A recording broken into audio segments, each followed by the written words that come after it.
Imagine, você desperta com o primeiro clarão do amanhecer, mas não há despertador, celular ou ruído de motores. O ar frio corta sua pele.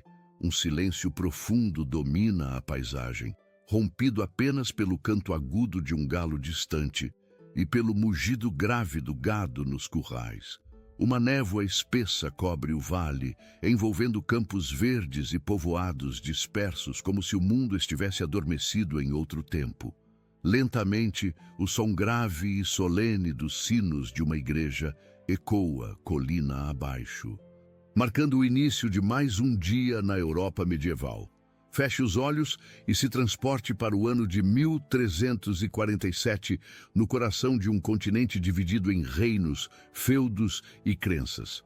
Atravessamos uma era em que a terra é poder, a fé é lei e a vida cotidiana é regida por um sistema que se estende por séculos, o feudalismo. Você não está mais no século XXI. Aqui, as certezas modernas desaparecem. O destino de cada pessoa é determinado pelo nascimento. A escrita é privilégio de poucos. E a morte está sempre próxima, silenciosa, constante, inevitável. A Europa medieval é um mosaico de paisagens e realidades contrastantes. Montanhas cobertas por florestas densas, planícies férteis cortadas por rios sinuosos, vilas humildes cercadas por campos arados. E de tempos em tempos, castelos de pedra erguendo-se sobre colinas como sentinelas eternas de um mundo desigual. A grande maioria da população vive no campo, ligada à terra e aos ritmos naturais das estações. O senhor feudal, dono das terras, exerce domínio sobre os servos e camponeses, que trabalham de sol a sol em troca de proteção e o direito de cultivar pequenas parcelas para sua subsistência. Nas primeiras horas da manhã, o orvalho cobre as folhas e as pedras das estradas de terra batida. Os servos despertam em casas simples, feitas de madeira bruta e barro, cobertas por telhados de palha trançada. Não há janelas de vidro, apenas aberturas cobertas por tecidos ou madeira que deixam entrar a luz fria da manhã. O interior é escuro, com um cheiro forte de fumaça impregnado nas paredes, sinal de noites longas aquecidas por lareiras rudimentares. O chão é de terra batida, os móveis são escassos, uma mesa, alguns bancos toscos, talvez um baú ou um colchão de palha compartilhado por toda a família. O dia começa com tarefas imediatas: alimentar os animais, acender o fogo, preparar um pão escuro e denso feito com cevada ou centeio, talvez acompanhado de queijo envelhecido e duro ou um mingau ralo. Carne fresca é rara. O gosto predominante é simples, terroso, com um leve toque defumado das lareiras sempre acesas. O trabalho nos campos é árduo. Arar a terra com arados de madeira puxados por bois, semear grãos, colher frutas e legumes sazonais, consertar cercas, carregar água de poços ou riachos. Não há folga, apenas o ritmo natural das estações e dos sinos da igreja, que marcam o tempo como um relógio invisível. Acima dessa realidade, paira o castelo. Construído em pedra maciça, com torres elevadas e muralhas espessas, ele domina visual e simbolicamente todo o feudo. De longe, parece eterno. De perto, revela detalhes: bandeiras coloridas tremulando ao vento, cavaleiros em armaduras polidas cavalgando no pátio interno, servos trazendo barris, tecidos, sacas de grãos e caça para abastecer os salões senhoriais. A ponte levadiça sobre o fosso se ergue com estalos metálicos, guardada por soldados armados. Lá dentro, corredores frios de pedra levam a salões iluminados por tochas, onde tapeçarias coloridas contam histórias de batalhas, santos e linhagens familiares. A vida é mais confortável, sim, mas também rígida, controlada por protocolos, hierarquias e alianças políticas. A sociedade está dividida em 3 grandes ordens: os que rezam, os que lutam e os que trabalham. O clero, formado por monges e padres, detém o saber e a autoridade espiritual. As missas em latim ecoam nas igrejas de pedra, acompanhadas pelo cheiro de incenso, queimando lentamente e pelos cânticos monótonos dos monges em coro. A nobreza guerreira protege e domina com espadas afiadas e leis próprias, enquanto os camponeses e servos sustentam toda a estrutura com suas mãos calejadas e corpos exaustos. A religião católica está presente em cada gesto, em cada pensamento, em cada medo. Ela explica os fenômenos naturais, determina as festas, os jejuns, os casamentos, as penas e as esperanças. A Bíblia é inacessível para o povo comum. Escrita em latim, lida apenas por clérigos. A fé é transmitida oralmente nas homilias, nas procissões e nas imagens sacras que adornam os altares. O inferno é um medo real e vívido, pintado em murais com demônios devorando almas, enquanto o paraíso é uma promessa distante para os obedientes e penitentes. As cidades começam a se desenvolver lentamente, brotando como centros pulsantes de comércio. Cercadas por muralhas altas para se proteger de invasões e bandidos, elas são labirintos de ruelas estreitas pavimentadas com pedras irregulares. O ar é denso, saturado de cheiros, especiarias vindas do Oriente, peixe fresco nas feiras, esterco espalhado pelas ruas, fumaça das chaminés, suor humano e madeira úmida. Ferreiros batem martelos em bigornas, tecelões trabalham em teares, padeiros assam pães em fornos de pedra. Carroças rangem pelas vielas, puxadas por cavalos e bois. Comerciantes gritam preços, mulheres negociam tecidos, crianças correm descalças entre os barris. É um caos vivo, intenso, pulsante. No campo ou na cidade, a mortalidade é alta. Doenças comuns são mortais. Um corte infeccionado, um parto complicado, uma febre misteriosa. Qualquer coisa pode levar à morte em poucos dias. Mas a vida segue, regida por ciclos agrícolas, tradições e pela crença inabalável em uma ordem divina imutável. Tudo parece estável, previsível, eterno. Mas ao longe, em portos mediterrâneos movimentados, navios mercantes se aproximam com mercadorias exóticas, e com eles, sem que ninguém perceba, um novo e terrível visitante está prestes a desembarcar. Um inimigo invisível que em poucos anos devastará vilas, cidades, famílias inteiras e o próprio alicerce do mundo feudal. A chegada da peste negra e a ruptura do mundo medieval. Agora, imagine que você está em um porto movimentado do Mediterrâneo em meados do outono de 1347. O ar é quente, carregado pelo cheiro salgado do mar misturado a especiarias vindas do Oriente. Canela, pimenta, tecidos coloridos, sedas cintilantes. Navios genoveses, pesados e cobertos de fuligem, aproximam-se lentamente dos cais, rangendo ao ritmo das ondas. Marinheiros gritavam ordens, cordas se esticam, velas se recolhem. A cidade portuária fervilha de vida. Mercadores negociam com vozes altas, carroças carregam barris, curiosos se amontoam para ver as novas cargas que chegam do Mar Negro. Mas algo está errado. Os navios que atracam parecem silenciosos demais. Tripulações reduzidas, muitos corpos enrolados em panos, rostos cobertos. Alguns marinheiros tossiam violentamente, outros tremiam em febres intensas. E no porão, escondidos entre os sacos de grãos, um exército invisível aguarda, pulgas infectadas viajando no dorso de ratos negros. O inimigo chegou e ninguém percebe. A peste negra, como ficará conhecida séculos depois, começa seu caminho por portos italianos como Messina e Gênova, espalhando-se silenciosamente pelas rotas comerciais que conectam o Mediterrâneo às rotas terrestres da Europa Central. É 1347. Em poucos meses, ela alcançará França, Espanha e Inglaterra e o coração do continente. Os navios, as carroças, os mercadores e peregrinos, tudo que movimenta a Europa, também movimenta a peste. Ela se espalha com a rapidez do comércio e da fé. Você caminha por uma vila próxima a um desses portos algumas semanas depois. O ar parece mais pesado. No início surgem rumores. Um mal desconhecido atingiu as cidades costeiras.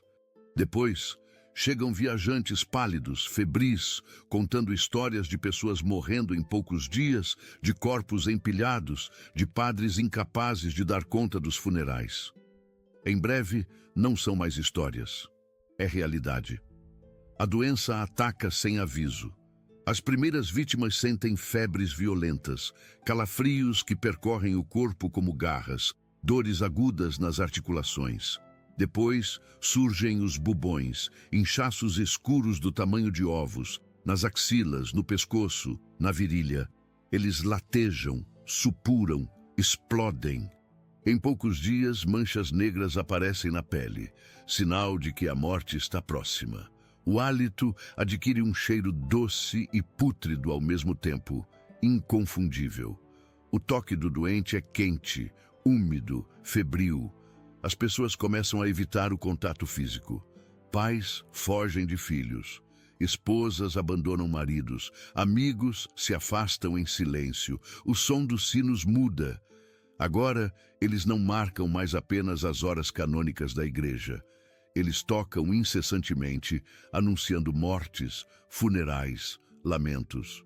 Nas ruas, monges e padres caminham com cruzes erguidas, entoando cânticos fúnebres. Processões com velas percorrem vielas escuras, enquanto o cheiro de incenso tenta, inutilmente, disfarçar o odor crescente da decomposição.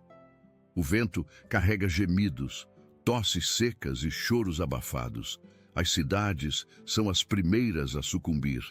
A densidade populacional, a falta de saneamento e o trânsito constante de pessoas transformam os centros urbanos em verdadeiras caldeiras de infecção.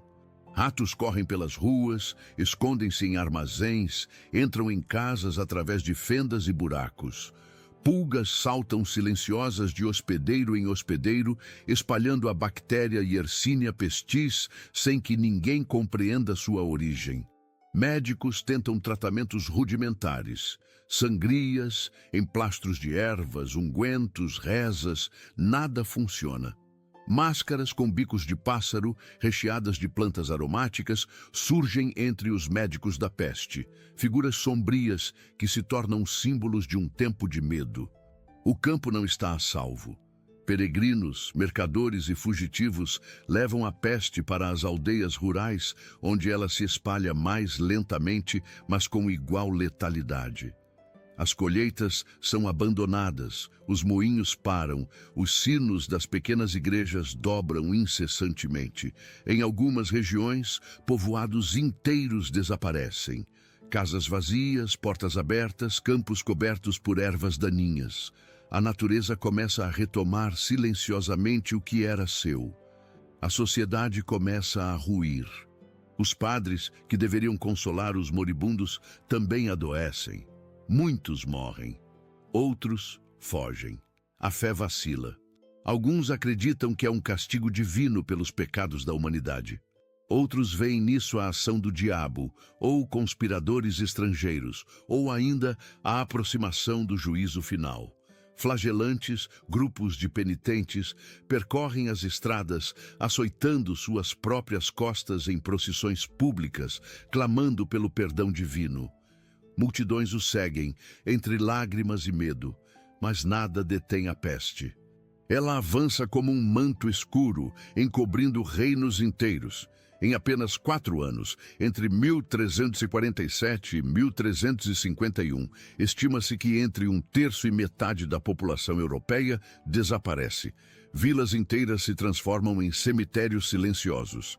A Europa medieval, tão estruturada, hierárquica e aparentemente imutável, está de joelhos diante de um inimigo microscópico. O silêncio após a tempestade é ensurdecedor.